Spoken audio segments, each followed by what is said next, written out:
Welcome back to the boat cheat. Today we're looking at the best £1,000 upgrade that you can make to a small touring yacht.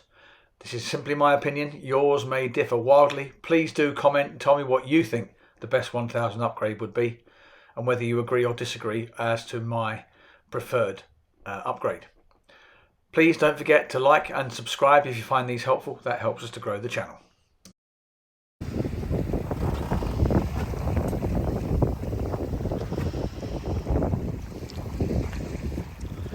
So this is probably the best £1,000 you can spend on a boat, in my humble view.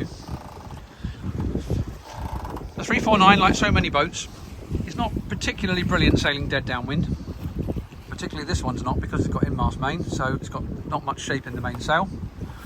And so when dead downwind, it's always a little bit uncomfortable. You have to make sure you don't get an accidental jibe. I've always got a preventer rigged. As you can see, we've got a preventer on still, even though I'm using the pole. So the preventer's on the boom there, down to the middle cleat. An important cheat to do with preventers is to make sure that when you tie the preventer onto the boom, you put a big enough loop that the bowline that you put in it is easily reachable from the deck, so you can recover it without stretching over the rail. I do that because it keeps it out of the way of the lines for the whisker pole. The whisker is fabulous. It's just on a track down the mast. Rigging it is quite quick and simple. It's got a line fore and aft to hold it in position. Got the spinnaker halyard holding up the end of the pole so we can adjust the height. And the idea is to get the height of the pole so that the sail is at its natural shape. Now this one's not quite perfect at the moment, so I'm sure one of you will be able to tell me what I've done wrong. But the idea is that we're now catching lots of wind, and one of the spin-offs of this boat not being great downwind normally, and one of the reasons for that is the fact that it's got swept spreaders because I've got no backstay, is whereas normally we're really inefficient downwind because the sail isn't going far enough round to the beam.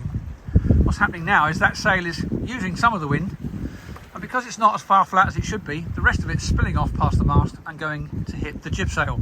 So it's actually improving its work thanks to the mainsail not being flat. So a massive improvement, particularly if you've got a B&R rig or any backstayless rig with swept spreaders. I'd recommend a whisker pole for downwind. It's really comfortable sailing.